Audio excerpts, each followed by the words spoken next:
Good morning students. आज हम Hindi reader में पार्ट 1 प्राणी वही प्राणी है इस कविता का सार पढ़ेंगे। यह कविता भवानी प्रसाद मिश्र द्वारा लिखी गई है।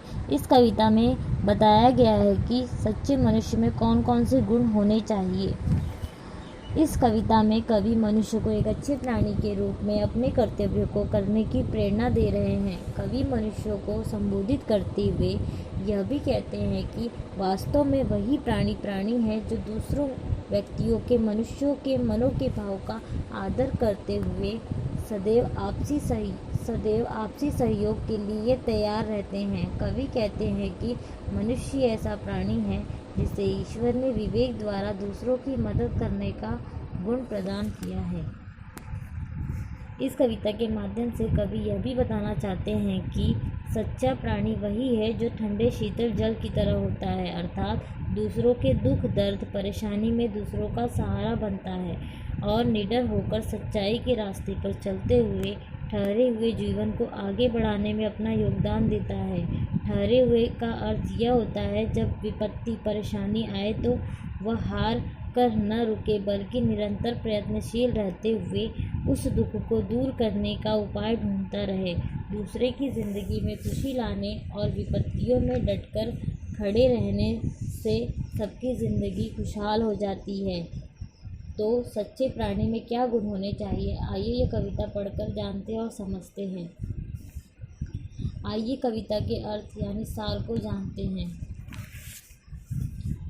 तापित को स्निग्ध करे, प्यासे को चैन दे, सूखे हुए अधरों को फिर से जो बैन दे, ऐसा सभी पानी है। लहरों के आने पर काई सा फटे नहीं, रोटी के लालच में तोते सा रटे नहीं, प्राणी वही प्राणी है। दिए गए पंक्ति में पानी के गुण को बताया गया है। इस पंक्ति में यह बताया गया है कि प्राणी को कैसा होना चाहिए, मनुष्य को कैसा होना चाहिए। मनुष्य को पानी की तरह होना चाहिए। कैसे पानी की तरह होना चाहिए? शीतल ठंडे जल की तरह होना चाहिए। पानी क्या करता है? पानी प्यास से बेचैन यानी गर्मी से परेशान व्यक्ति को चैन देता है, सुकून देता है। प्यासे व्यक्ति को राहत पहुंचाता है, उसके प्यास को बुझाता है। तो आप समझ ही चुके होंगे कि प्यासे व्यक्ति के प्यास को कौन बुझाता है? पानी बुझाता है। सूखे हुए अधरों को फिर से जो बैन दे। अधर का अर्थ होता है होठ, यानी कि यदि हमारे होठ पानी न मिलने के कारण सूख जाते हैं तो हमें बोलने में कठिनाई महसूस होती है। तो जब होठों पर पानी की बूंद पड़ती है तो हमारे होठों से वाणी निकलने लगती है, आवाज़ निकलने लगती है। इस तरह से यह सब पानी के गुण होते हैं। ऊपर की 5 पंक्तियों में पानी के गुण का वर्णन किया गया है। तो आप बताइए प्राणी अर्थात मनुष्य में कौन से गुण होने चाहिए। मनुष्य को भी बिल्कुल पानी की तरह होना चाहिए और कैसा नहीं होना चाहिए इस पंक्ति में बताया गया है। आइए पढ़ते हैं। लहरों के आने पर काई सा फटे नहीं, रोटी के लालच में तोते सा रटे नहीं, प्राणी वही प्राणी है। मनुष्य को कैसा होना चाहिए यह बताया गया है। तो बच्चों बताओ, काई कहाँ लगती है? जहाँ पानी रुका रहता है वहाँ काई लगती है और जहाँ पानी हमेशा बहता रहता है वहाँ काई नहीं लगती है। समुद्र में जब लहर आती है तो क्या होता है? समुद्र में ऊंचे ऊंचे लहरें उठती हैं। तो क्या होता है? तो रुका हुआ पानी जो होता है वह उन लहरों में मिल जाता है और जो काई होती है वह लहरों के आने पर फट जाती है। तो कवि कहते हैं कि प्राणी यानी मनुष्य का भी यही गुण होना चाहिए। इसका अर्थ यह होता है कि जैसे पानी आने पर पानी में पानी मिल जाता है और काई फट जाती है, मनुष्य को भी ऐसा ही होना चाहिए, यानी पानी की तरह पानी में मिल जाना चाहिए, यानी दूसरों की सहायता करने के लिए स्वयं आगे बढ़ जाना चाहिए। लहरों के आने पर काई सा फटे नहीं, रोटी के लालच में तोते सा रटे नहीं, प्राणी वही प्राणी है। लहरों के साथ लहरों के साथ जब काई फट जाती है तो क्या होता है, काई अलग हो जाती है। जब कोई परेशानी, कठिनाई, समस्या आए तो उस मुश्किल घड़ी में मनुष्य को काई जैसा फटना नहीं चाहिए, अर्थात निराश या हताश नहीं होना चाहिए, बल्कि धैर्य से काम लेना चाहिए। रोटी के लालच में तोते जैसा रटे नहीं। इसका अर्थ यह होता है कि रोटी से यह तात्पर्य है कि पैसा, धन, यदि आपको कोई धन पैसे की लालच देता है तो तोते सा रटे नहीं, अपनी बुद्धि और दिमाग का प्रयोग कीजिए। किसी के बहकावे में आकर किसी भी गलत काम को न करें। प्राणी वही प्राणी होता है जो दूसरों के बहकावे में नहीं आकर खुद के दिमाग और विवेक और बुद्धि से काम लेता है।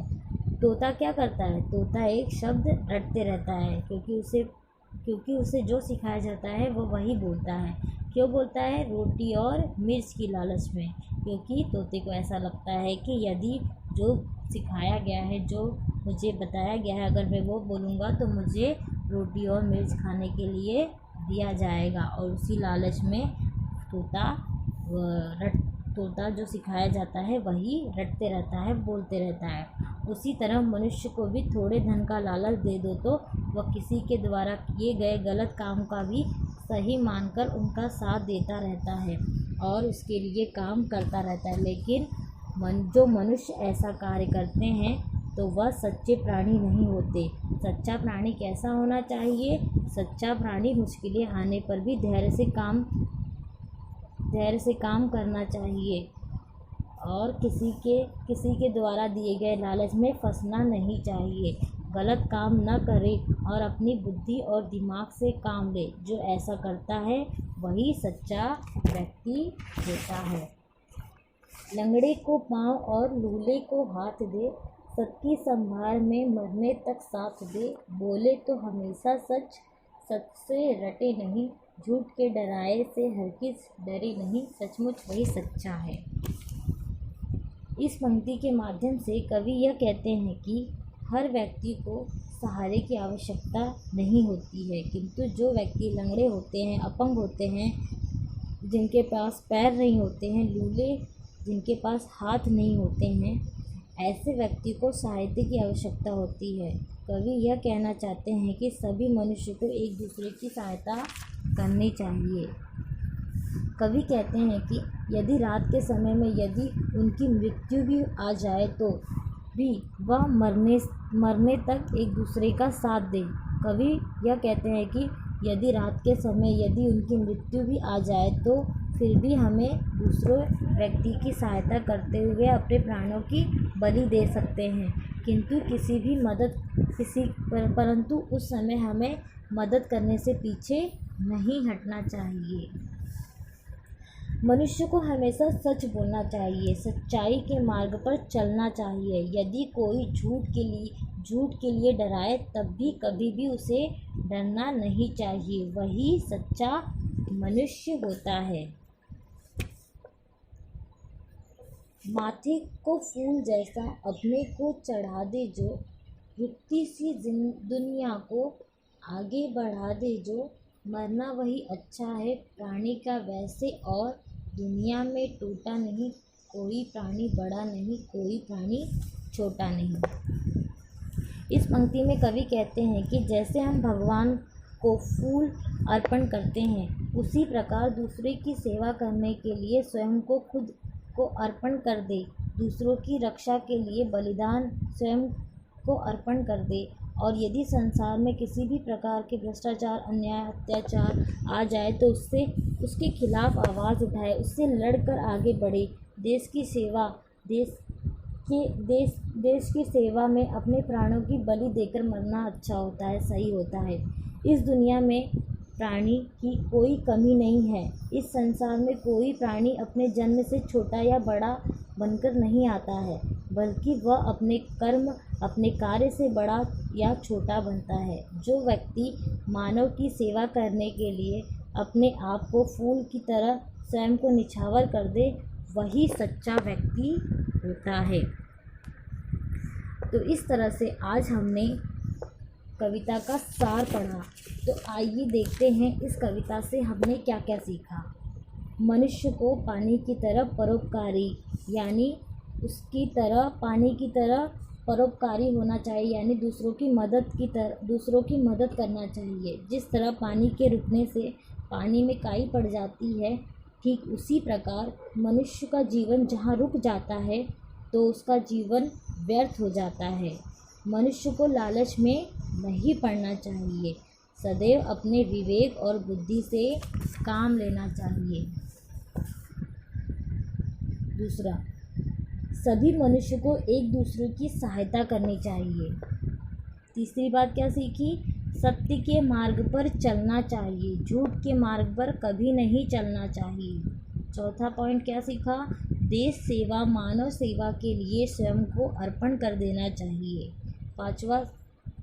पांचवी पॉइंट क्या सीखी हमने? मुसीबतों और मुश्किलों और कठिनाइयों का सामना करते हुए आगे बढ़ते रहना चाहिए।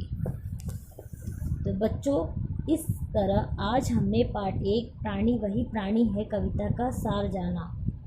सभी विद्यार्थियों को आज शाम 5 बजे प्रश्न पत्रिका असाइनमेंट दिया जाएगा, इसलिए सभी विद्यार्थी कविता के दिए गए सार को ध्यानपूर्वक सुनें और याद करें। धन्यवाद।